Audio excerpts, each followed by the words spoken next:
People will do anything for those who allay their fears. Now, do you know what the word allay means? Let's look it up to start this day's episode. And then we're going to talk about cryptocurrency.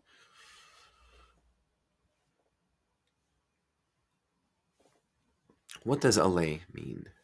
I think that is something that is worth knowing. And I think it's worth knowing now. Diminish or put at rest. Relieve or alleviate. Decrease. Lessen. Reduce.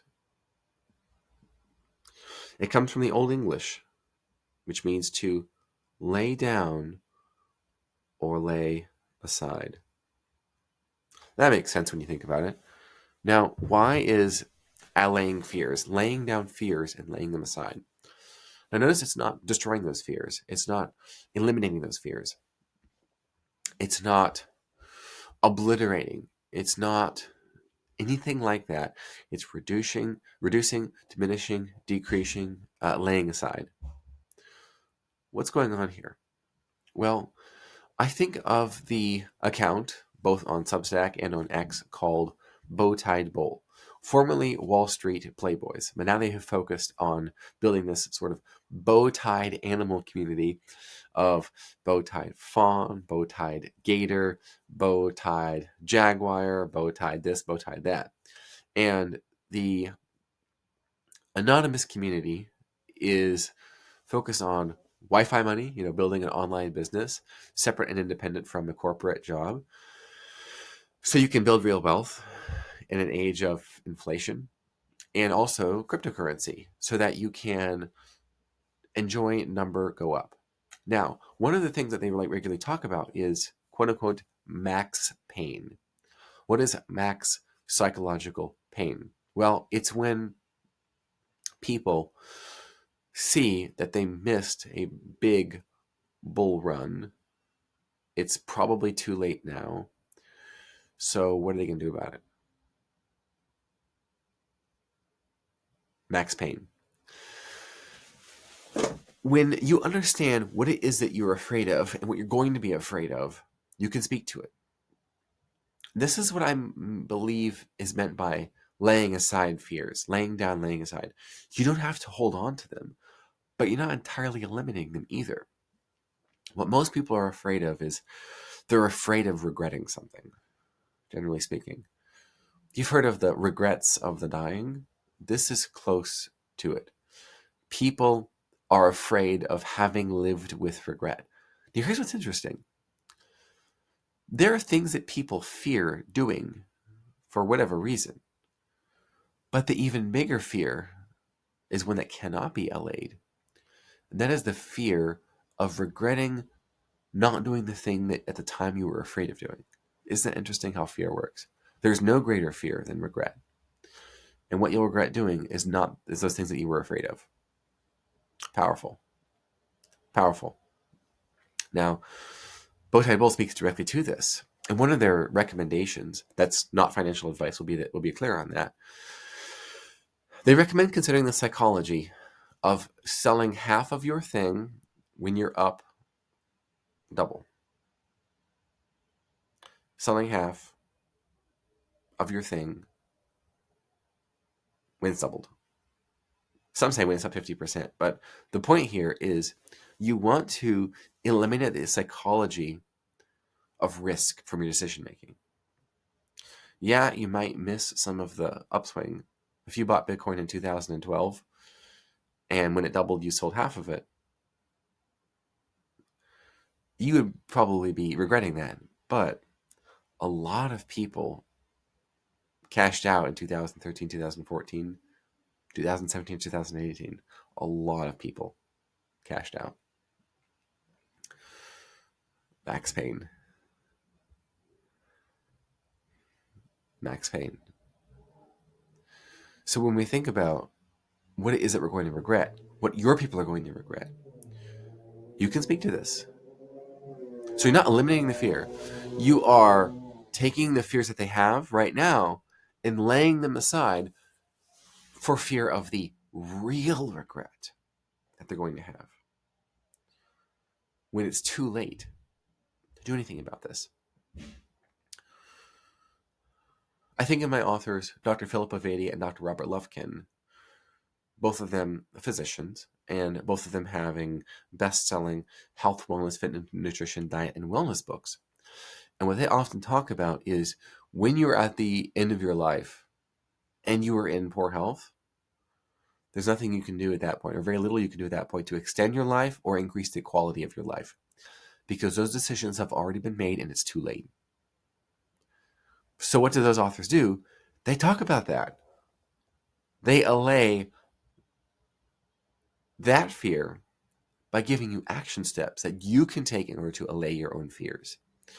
While at the same time, if you're afraid of choosing the wrong diet, you're afraid of looking dorky at the gym working out, if you're afraid of jiggling a little too much in public while going for a run, they allay those fears by contrasting with the ultimate fear, which is a fear that will come to pass if you do nothing.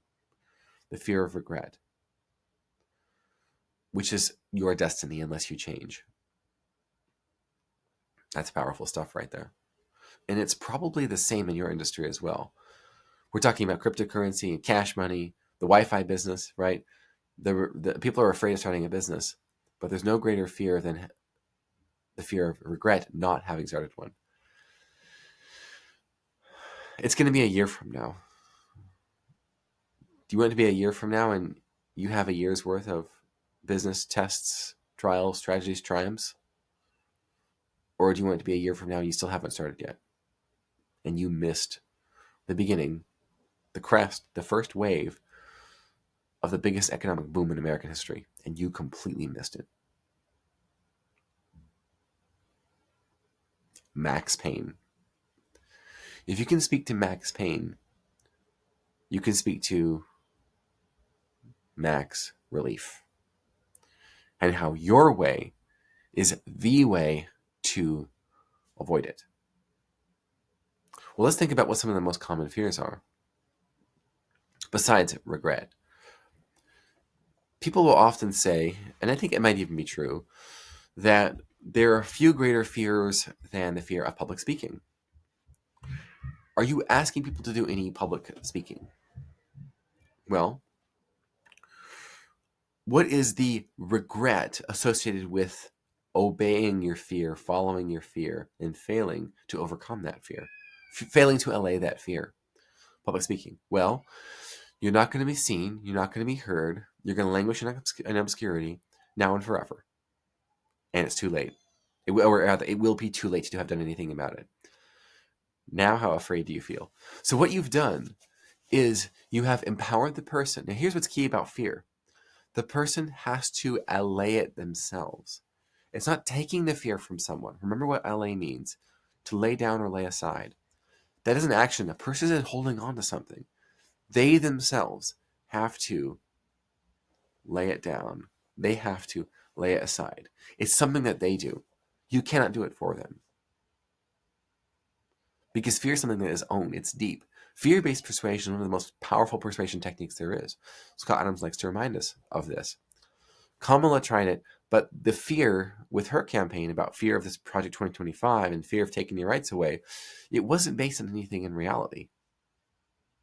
There wasn't any actual plan or document or anything like that from the Trump administration, or rather the Trump campaign, soon to be administration, that gave any credence to those fears. And so it was simply dismissed by the vast majority of the voting public, and Donald Trump won the popular vote. In addition to the Electoral College, which is fantastic from that perspective.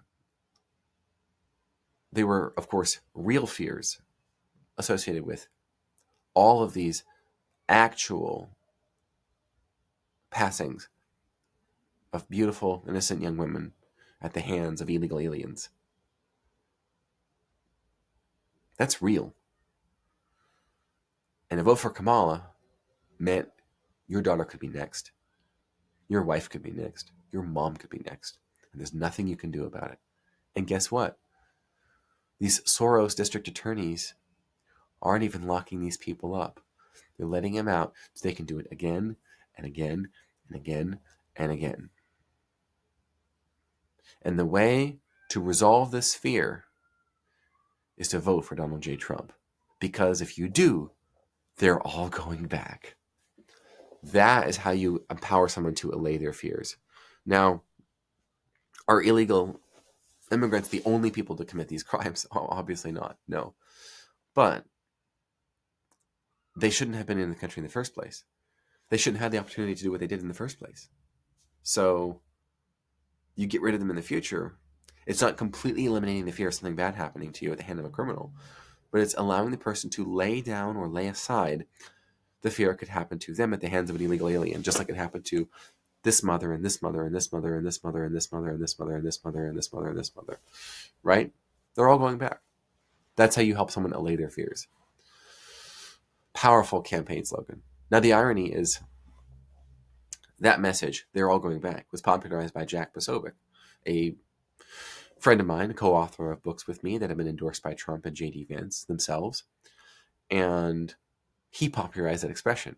They're all going back, referring to the illegal alien criminals. Without irony and not as a joke, Kamala's campaign thought it would be a good idea to run with the campaign slogan, "We're not going back." Now, I think they thought that it meant we're not going back to... See, this is what is an issue. We're not going back to when? Like the 1950s housewife? We're not going back to before the 19th Amendment? We're not going back to before Roe versus Wade? Because we did. Under the Biden administration? People forget that. That happened. The overturning of Roe versus Wade happened under Biden, not Trump. Without irony and not as a joke, I like to bring this up. So we're not going back to a time where there was peace and prosperity in America, like the 80s or 90s. Now, granted, the great hollowing out of the manufacturing base had begun and then accelerated before, during, and after the Great Recession, and then followed by the opioid crisis, so on and so forth. You get what I'm talking about here. But they made it so vague that the juxtaposition of the messages was 1-to-1, or rather 1-to-0, on or off. They're all going back. We're not going back. Do you see that? One allays fears, the other stokes them. How anti-persuasive could you possibly be if you tried? They're not sending their best. They aren't, nor are the Democrats. Now, maybe that's exactly what the situation is.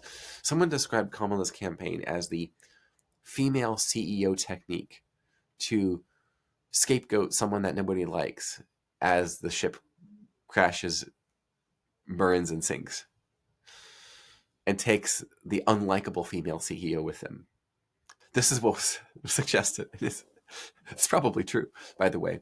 And the example was given of Marissa Mayer at Yahoo, where this optimistic, hopeful, semi-attractive woman comes in claiming to be able to save the company, and it's already not looking good. Things are not looking good. So you appoint this person, and you give them haphazard resources. You give them fickle and somewhat feckless support from all of your people. This is Yahoo. This is Kamala in the Democratic presidency situation. And as it goes down, you can say, well, it's all her fault. So you have this new person coming in, and they always do this to women, by the way. They always do this with women. Feminism, right? And yeah, these are all male feminists doing this, ironically. I don't think there's a more untrustworthy, or perhaps a less trustworthy bunch of human males than the male feminist. Stone Toss has a hilarious comic about this. The predator in disguise, giving an example of a snake in the grass and then a male feminist at a women's rights protest. So true. So true. Anyway, The allaying of fears by the Trump administration, the selection of ultra attractive, incompetent women is juxtaposed well, contrasted well, or poorly, I suppose you could say, with the deeply unattractive people associated with Kamala's campaign and the initial little support that Biden and Obama gave them, followed by some, yeah, we're going to campaign with you and it's going to be great and amazing. You know, it is what it is. The takeaway that I want you to have from this is you can help people by simply telling them what they're afraid of, so calling it out, speaking to it, giving them some tips around it. But the real psychology of persuasion here is to tell them what they're going to be more afraid of if they don't face their fear. And by the way, I'm going to help you do that and make it easy. That's persuasion. That's powerful. That's presidential.